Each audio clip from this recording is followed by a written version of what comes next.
Hello, I'm James Smith from In This Corner for Fight Now TV at the inaugural Boxing Hall of Fame induction ceremonies here at the Monte Carlo Hotel and Casino in Las Vegas. It's about time that Nevada gets a Boxing Hall of Fame, going all the way back to the 1800s, fights in Carson City and Ely and Tonopah and Laughlin, and of course, the Mecca of boxing right here in Las Vegas. We were lucky enough to get a ringside seat and catch up with many of the luminaries here in attendance.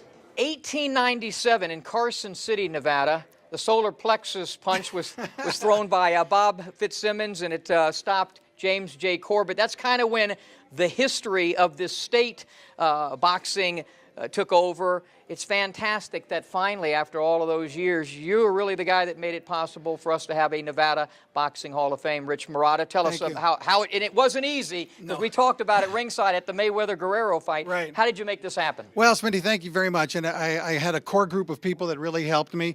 The idea kind of came to me a year and a half or so ago, and I kept debating whether or not would it be worth it? Would people consider it viable? Can we actually make it happen? Decided to go ahead with it as a nonprofit organization, a charitable organization, to honor the greats of boxing in Nevada, and there's so many, and of course, and two, to contribute to boxing-related causes, as we put it, amateur groups, youth groups, UNLV and UNR boxing programs, as well as some boxers in need. With the former bantamweight champion of the world, the Pocket Rocket, Wayne McCulloch. Good to see you, champ. Good to see you again, too. Now, you're involved in this Nevada Boxing Hall of Fame in a pretty big capacity. You're part of the board of directors. Explain that. I'm part of the board of directors. Rich Marotta approached me and said a retired fighter, he wanted one in there, and I got to vote people in this year, so it's about time we had a Hall of Fame in Nevada. You would think, yeah, I think it's been a long, and I know you and I over the years, you're a resident here, I've lived here for 17 years, and it's been a long time coming. And when you think about the history of boxing, and a lot of people don't realize that it goes all the way back to 1897. Bob Fitzsimmons with the solar plexus punch stopping James J. Corbett. You were just a young lad then and weren't probably able to go to that fight. But 24 then? and that fight, that fight was actually in Carson. That's right. I think at a racetrack. So when you think about Nevada, people think Vegas, but there's also Reno and Carson City and other, Laughlin. There's been a lot of fights, so there's a lot of history. Yep, a lot of history, but I think Vegas was the capital back when Caesar's Palace was the outdoor arena, and you had a lot of big fights there. They took that away and sort of took away some of the big fights, but the MGM, Mandalay Bay, have most of the big fights now. We've got 7 boxers who are being inducted. 6 are actually here. We split it up into non-Nevada and Nevada residents. So we've got, the likes of Mike Tyson here, and we've got Mike McCallum here, and Diego Corrales' wife will accept Michelle Corrales on his behalf. Then we have the non-Nevada residents. Sugar Ray Leonard is here, Larry Holmes, Julio Cesar Chavez flew in from Mexico. A lot of these guys came a long way, but we're also honoring a number of the people who contribute to boxing, who help put it together, who regulate it, who report about it. For example, Al Bernstein, Royce Fior, so many years with the Las Vegas Review-Journal. Referees, Mills Lane is here, making his first public appearance in Las Vegas in more than a decade since he became sick. And Joe Cortez. So Mark Ratner, the great executive. So we are honoring a lot of people who help make boxing go. You help create this damn strip with so many great fights. I think you fought here like 20 times and or 16 times over the years. So what does this mean to you?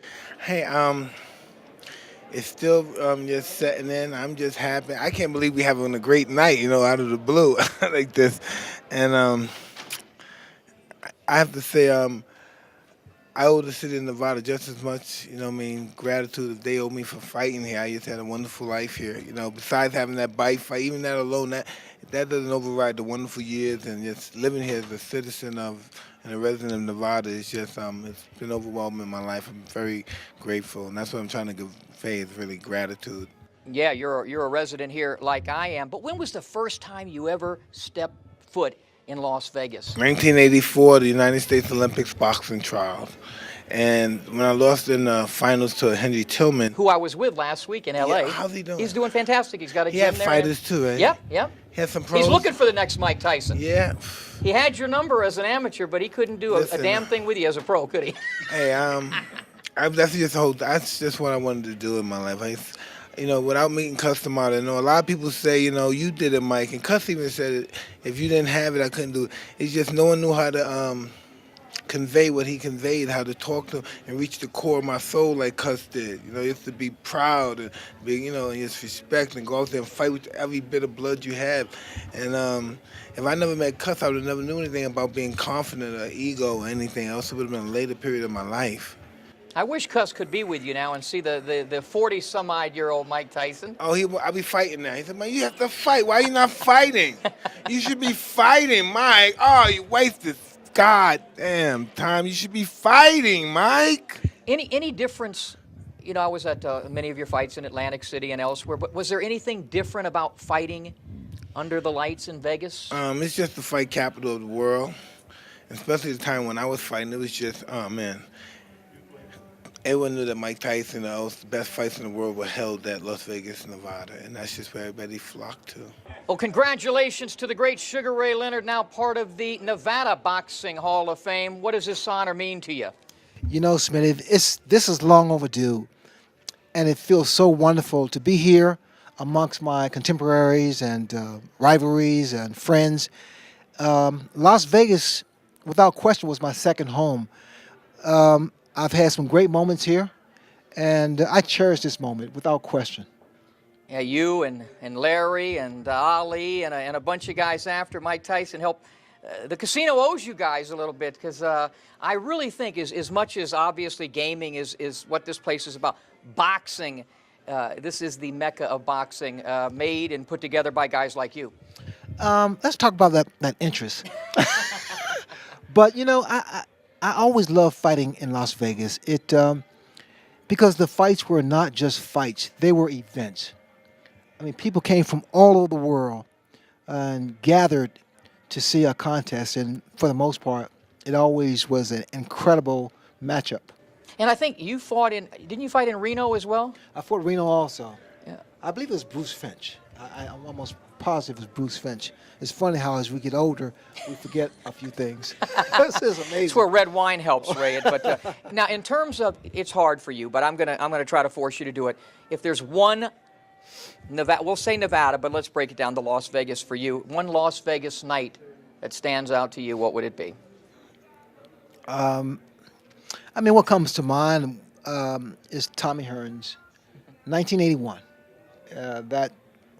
That's one of those moments that it was ebb and flow, it was back and forth, and it required every single ounce of my mental and physical ability to beat that guy. When was the last time you watched that fight in its entirety, all 14 rounds? I see that fight probably every few months. I do. I watch it because whether a friend is over my house or I'm just, hanging around the house doing nothing, and I just happen to pull it up on the internet. What does this mean to you, the Nevada Boxing Hall of Fame? I think the Nevada Hall of Fame is long overdue. We created an atmosphere and instigated a brand name around the world, making Las Vegas the capital of the world of boxing. And it was done with dedication, commitment, and support of the Nevadians who are with Cliff Perlman and Kurt Kerkorian, and Sig Rogich, some of the guys that they're putting inducting into the Hall of Fame, Bob Arum.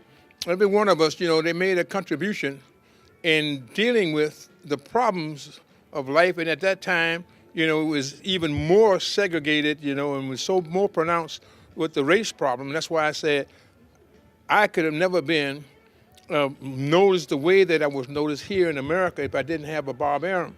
You know what I mean? Bob Arum, white, Jewish, Harvard graduate, a Kennedy Raider, reputation of high stature and esteem.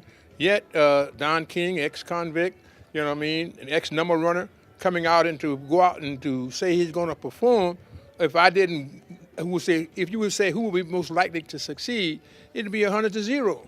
You know what I mean? Yet everything that I ever did, I won because he inspired that type of tenacity and perseverance, and never say the attitude, never say that, because I had to be able to do that in order to establish myself. Around the world, I was okay. A third world, I was going from Rumble in the Jungle to Thriller in Manila, you know what I mean? But here at home, you know what I mean, we find ourselves in that, frightful, peculiar institution called slavery that is really, that put a mark on black and white alike. You know, when I say the color barrier, I'm not talking about black and white. It's about all the prejudices that they use for the poor white and the black, and they have this one pitted against that one, the other one pitted against the other one, and you fight for competition when there is no competition. You know, you a slave labor and they free labor, so I'm getting it from you too, and they exploit us both, Smitty. So knowing that, I always would propagate living for the day that all people will be clothed in dignity, every race, color, creed, and religion. And so I worked that throughout my career and continue to do so, fighting for peace. And so Las Vegas is an integral part of that. It's rarely do you get the rewards. You always get the vilification, you know what I mean, the character assassination, you know what I mean, the villainy of whatever is going to happen, but you rarely get the rewards. And so coming here tonight, you know, it's a humbling experience. I'm deeply grateful, very appreciative, you know what I mean, for the recognition, you know, but we had made Nevada a household word around the world. Caesar's Palace was the representative of Las Vegas, and arguably the most profound name in the sport was Caesar's Palace. Let's talk about what this means to you. Your history in Vegas, well, you as a fighter, as a trainer, as a person, talk about what it means to you to be inducted into this Nevada Boxing Hall of Fame. You know, Nevada's a great place to have a Hall of Fame because this is the capital of boxing, of course, and this is where the Hall of Fame belongs. And this is just a great moment, a great night. The people I'm going in with are unbelievable, these great world champions. I never thought in a million years that I'd be alongside this group of people. I mean, this is one of the best groups ever. And, you know, I just, I came to Vegas from Boston to pursue my boxing career, and I had a pretty good career. Then I became a trainer, had my first 2 world champions here in Vegas, and just a lot of great memories. And it's just unbelievable that I'm here tonight, I feel. And you mentioned alongside, going in with a guy that you know something about. I'm certain he meant a lot to your career, the late, great Eddie Futch. Of course, my mentor, and Eddie's just the greatest guy in the world. And just coming back here and seeing Mills Lane back, and Mills did a lot of my fights. Just a great guy. You know, Larry Holmes, who trained Eddie trained also, and I said Ernie Schaefer's out there. Just this group is unbelievable. And people don't understand. You know, I was just talking to Wayne McCulloch about the history of we think Vegas, but there's Carson City where the Fitzsimmons-Corbett fight was. You and I weren't quite around at that point, but there's Laughlin, there's Reno, there's and there's other casinos other than where we see Manny at the MGM. There was a Silver Slipper. You even go back to the Silver Slipper days, don't you? Yeah, I fought 11 times my first year. Silver Slipper, you know. 10 round, $1,000. That was top pay.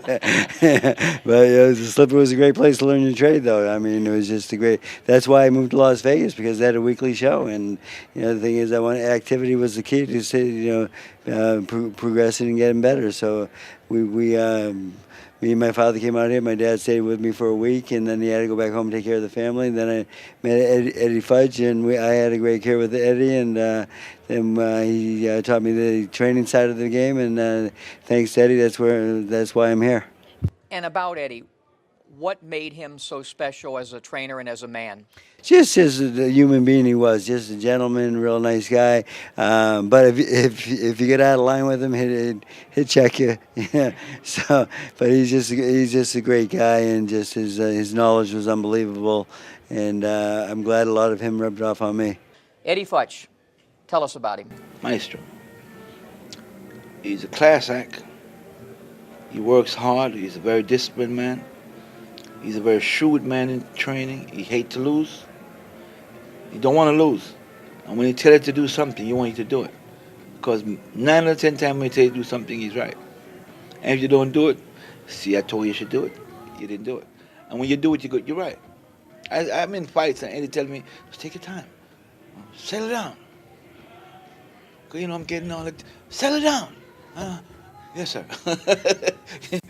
Now, do this, do that. Why are you getting so excited? Just take your time. Go back again. Come back. Repeat that round. These trainers don't tell me that. They tell these guys these things. Yeah, you got to throw the right hand over there, and you got to hit him with the body over here. And no, Eddie talk to you real soft. Look at you, and he get your attention. Mike, yes sir, and then he talks to you. Mike, yeah, settle down. Okay. Do it this way, do it that way. You're doing just fine. No, Eddie was a type of guy that, he just wasn't a great trainer. He's a great person. He used to sit down with me. We used to go to fights all around the country, and he'd sit down at the dinner table and he'd talk for 2 or 3 hours. But he talked back to the 30s and 40s when he sparred with Joe Louis. He talked about working on the railroads and stuff like that, and the stories he told me was just priceless. But I say one time he did an interview it was a documentary they made for British TV about my career back in '95, and he talked about all his world champions, and he said that I ranked up there with the top 5, and I thought that was, out of all the champions he's trained, he put me in the top 5, which is, I was took back from it. I didn't see the interview until they showed the fight on TV, and I couldn't believe that he actually put me in the top 5. Eddie's fighters rather tell me this, Eddie always knew what to say, and that's a skill and it's a gift. And he was really gifted and he was dedicated.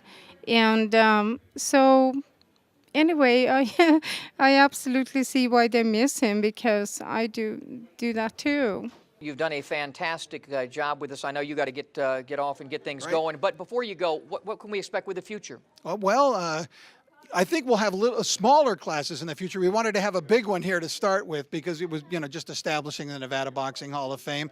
But, we sold 400 tickets, and I think we can go bigger next year in terms of how many tickets we sell. Well, congratulations on putting this together. You and I have been speaking about it. You've done a hell of a job, and I'll see you ringside. Maybe we'll sit together at Canelo and Floyd and see a better fight than we saw the last time we were there. Well, yeah, more exciting, and who knows? And what's better than that, being ringside for a big night like that? Congratulations. Thank you, Smitty. Appreciate it.